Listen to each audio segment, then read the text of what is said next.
Assalamualaikum warahmatullahi wabarakatuh.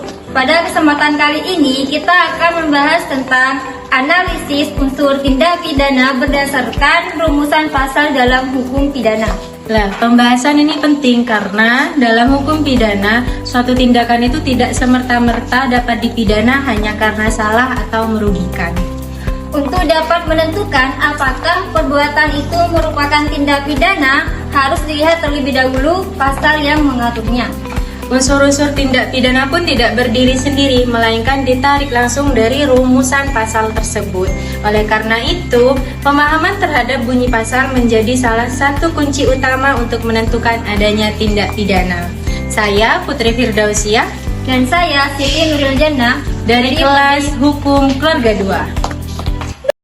Dalam hukum pidana, tindak pidana pada dasarnya dipahami sebagai perbuatan yang diatur dan dilarang dalam peraturan perundang-undangan pidana. Dengan demikian, pembahasan mengenai tindak pidana tidak dapat dilepaskan dari pasal yang mengaturnya. Unsur-unsur tindak pidana tidak ditentukan secara terpisah dari pasal, melainkan melekat pada bunyi pasal itu sendiri. Oleh karena itu, untuk memahami unsur tindak pidana, pendekatan yang digunakan adalah pendekatan normatif, yaitu dengan membaca, memenggal, dan membuktikan rumusan pasal. Oke, yang pertama kita akan membahas tentang tindak pidana tidak lepas dari pasal. Dalam hukum pidana berlaku asas legalitas yang diatur dalam pasal 1 ayat 1 Kitab Undang-Undang Hukum Pidana, yang menyatakan bahwa suatu perbuatan tidak dapat dipidana kecuali berdasarkan kekuatan tertentu perundang-undangan pidana yang telah ada sebelumnya. Nah, ketentuan ini menegaskan bahwa tindak pidana selalu terikat pada pasal. Artinya, tidak ada pidana tanpa adanya rumusan pasal yang mengatur perbuatan tersebut. Oleh karena itu, langkah awal dalam menganalisis suatu perbuatan adalah menentukan pasal mana yang relevan dengan perbuatan yang dilakukan. Terus, jika suatu perbuatan tidak diatur dalam undang-undang pidana, maka perbuatan tersebut tidak dapat diproses secara pidana. Selanjutnya yaitu cara menentukan unsur tindak pidana. Dalam menentukan unsur tindak pidana, metode yang digunakan adalah dengan memenggal perumusan pasal. Setiap panggalan kata atau frasa dalam pasal tersebut merupakan unsur yang harus dibuktikan. Dengan kata lain, unsur tindak pidana bukan ditentukan secara teoritis, melainkan ditarik langsung dari bunyi pasal. Selain unsur memiliki makna hukum dan harus dipenuhi secara kumulatif. Apabila salah satu unsur tidak dapat dibuktikan, maka perbuatan tersebut tidak dapat dikategorikan sebagai tindak pidana dan pasal yang bersangkutan tidak dapat diterapkan. Pendekatan ini bertujuan untuk menjamin kepastian hukum serta mencegah terjadinya pemidanaan secara sewenang-wenangan.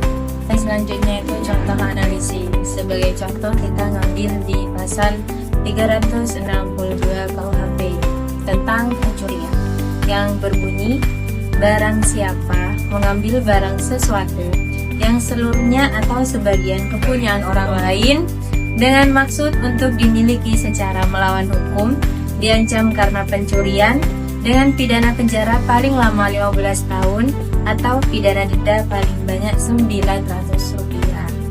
Nah, dari rumusan pasal tersebut dapat dipenggal menjadi beberapa unsur. Yang pertama itu barang siapa. Nah, ini menunjukkan adanya subjek hukum. Terus yang kedua, mengambil barang sesuatu. Ini menunjukkan adanya perbuatan aktif yang berupa mengambil barang. Terus yang ketiga, yang seluruhnya atau sebagian kepunyaan orang lain. Ini berarti barang tersebut bukan milik pelaku, melainkan milik pihak lain. Terus yang keempat, dengan maksud untuk dimiliki secara melawan hukum. Ini menunjukkan adanya kehendak atau niat untuk memiliki barang tersebut tanpa hak. Seluruh unsur ini harus dibuktikan satu persatu. Apabila salah satu unsur tidak terpenuhi, maka perbuatan tersebut tidak dapat dikualifikasikan sebagai tindak pidana pencurian sebagaimana yang diatur dalam pasal 362 KUHP. Selanjutnya yaitu contoh kegagalan pembuktian unsur. Sebagai contohnya yaitu apabila dalam suatu perkara pencurian ternyata barang yang diambil merupakan milik sendiri, maka unsur milik orang lain itu tidak dapat terpenuhi. Akibatnya, meskipun ada perbuatan mengambil, pasal pencurian tidak dapat diterapkan. Contoh yang lain misalnya yaitu seseorang mengambil barang karena salah sangka, misalnya mengira barang tersebut miliknya sendiri, maka unsur untuk dimiliki secara melawan hukum tidak dapat dibuktikan. Dalam hal ini, niat jahat tidak terbukti sehingga unsur pasal menjadi gugur. Dengan demikian, dapat dipahami bahwa suatu unsur yang tidak dapat terbukti saja sudah cukup untuk menggugurkan penerapan pasal. Inilah sebabnya mengapa pembuktian unsur pasal menjadi sangat penting dalam hukum pidana. Oke, yang terakhir itu tentang pentingnya pembuktian unsur dalam proses hukum. Pembuktian unsur tindak pidana ini memiliki fungsi penting dalam proses peradilan pidana karena bagi aparat hukum, bagi aparat penegak hukum, pembuktian unsur menjadi dasar untuk menentukan apakah seseorang layak dimintai pertanggungjawaban pidana atau tidak. Dan bagi hakim, pembuktian unsur menjadi alat untuk menilai apakah dakwaan dapat diterima atau ditolak.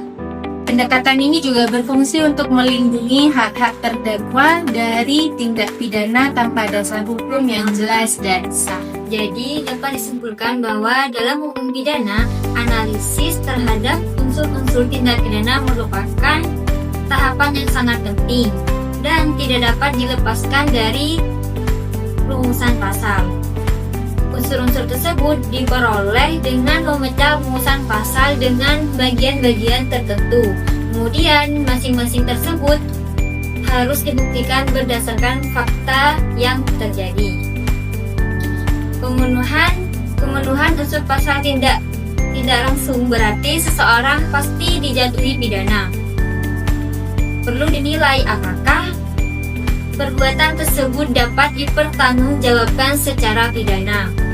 Ancaman pidana baru relevan jika unsur-unsur pasal terbukti dan perbuatan dinilai dapat dipidana.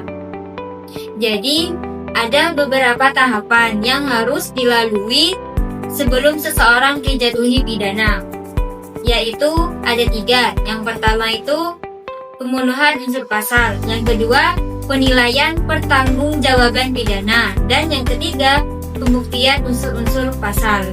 Baru setelah itu ancaman pidana dapat diterapkan. Oke, segitu aja pembahasan kita tentang analisis unsur tindak pidana berdasarkan pasal di mata kuliah hukum pidana. Kurang lebihnya mohon maaf. Wassalamualaikum warahmatullahi wabarakatuh. Bye-bye.